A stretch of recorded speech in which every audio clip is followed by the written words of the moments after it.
મંડળીના નામે કરોડોના કૌભાંડનો આક્ષેપ થયો છે। જોબાળા ગામે ભોગ બનનાર લોકોએ મુખ્યપ્રધાન પીએમ મોદી સુધી રજૂઆત કરી। ઊની ઉત્પાદન ખાદી સહકારી મંડળીએ કરોડોનું કૌભાંડ કર્યું હોવાના આક્ષેપ થયા છે। ખાદી કાર્યાલય શરૂ થયું ત્યારથી અત્યાર સુધી કોઈ હિસાબ સભ્યોને ન આપ્યાનો દાવો થયો।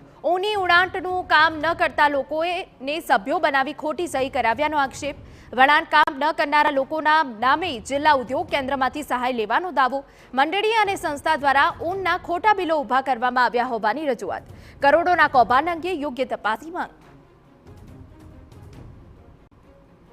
અરે કેટલા વર્ષથી ચાલે છે પણ અમને આ સંસ્થાને કાંઈ પગાર કે કશું અમને મળ્યું નથી, તો આ બાબતે કાંઈ પગલાં ભરવા માટે સરકાર સહાય આપે એવું હું નમ્ર વિનંતી કરું છું।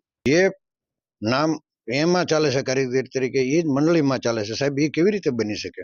અને જે કાચો માલ આપ્યો નથી 100 ગ્રામ પણ, તો એ બિલ કરોડોના બિલ ક્યાંથી આવ્યા અને કોણ આપનાર છે?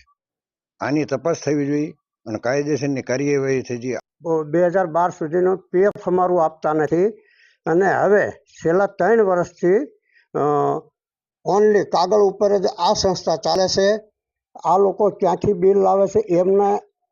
એમના માણસો બિલ બનાવી અને કાચા બિલ આપે છે, પાકા બિલ આપે છે। સમાચારમાં આગળ વધીએ તો બનાસકાંઠા